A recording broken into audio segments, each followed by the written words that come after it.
tell them I'm working full time and I can't afford rent. This is something that doesn't even compute. This is like the boomer mind cannot comprehend this. Okay, the previous creator has her stitches off, but if you haven't seen her stuff already, she's one of my favorite creators on this app, and I think we need to talk about this because I'm a Gen Z who has boomer parents, and what she says is true. Boomers are stuck in the past so hard that they can't even comprehend that us, like Gen Z and millennials, it's not just that we're lazy and we don't want to work hard, it's that even if we worked as hard as possible, we still can't afford to live right now. Hard work isn't enough anymore. And I hear these comments all the time as someone who's parents, friends are all that age. They think that we're all just lazy. And they refuse to realize that times have changed. It is not the same as when you were our age. Just to start, let's look at the rise of the average home value over the years versus the rise of the average household income, as compared to when boomers were our age and able to easily afford rent. So boomers would have been our age sometime between the 70s and the late 80s here. So this is the average price of housing or a house at that time, and this is the average income of the household, right?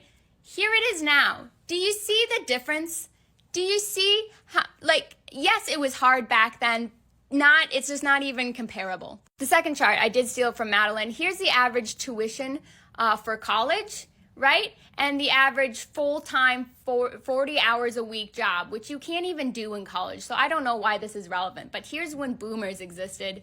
And here it is now. It stops at 2010 too. It's probably gone up since then. But now let's do the actual math to prove that you cannot budget in this economy. For argument's sake, I was making $20 an hour working 40 hours a week, right? That's twice what minimum wage is in my state. Let's just pretend everyone's making twice minimum wage for whatever reason, argument's sake. So you're making that much every 2 weeks, which here's the math. This is your take home after tax every month. So let's budget it, shall we? Average rent in my city for a one bedroom is about $2,000, but luckily I live in a shoebox, so after paying for parking, utilities, and all that, it's about $1,500. And yes, you need parking because you gotta have a car to get to and from work. So now we're down to this. But then there's food. I only ate about 1.5 meals every day, so that was $20 for food a day because making meals for one person is expensive. 20 times 7 times 4 is $560, so knock that off of here, and we're down to $654. Sadly, we're not done. The average student loan cost in the country is about $300, so we'll say $300 off of that. Now we're down to $354. Luckily, insurance for cars in Minnesota is only $70 because you gotta have a car to get to and from work every day. And thankfully, I drove a hybrid and I didn't do much driving outside of that, so I only had to fill up my tank twice a month, which was $50 roughly each time. Actually more, but we'll round down, so that's $100 as well.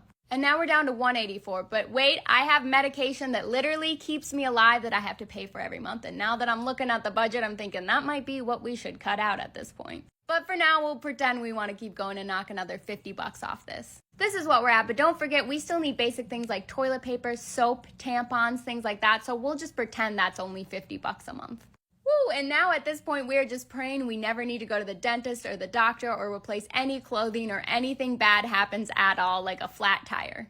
But wait, there's still more. Because these boomers promised us that it was possible to retire with this much money left at the end of every month. Okay, let's go do our basic retirement calculator. We're gonna pretend we want to retire at the age of 67 because that's what they're trying to raise it to now.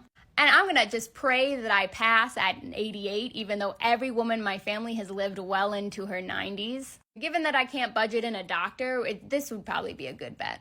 According to those calculations, I need to be saving this much money per month in order to retire at that age. So we'll have to knock that off too. And that leaves us with, drumroll please, this much money in our bank account at the end of every month. Does anyone want to advise us on how to budget this? Because I'm thinking maybe taking out the life-saving medication. So no, boomers, it's not that we're not working hard, it's that we don't have any hope or money.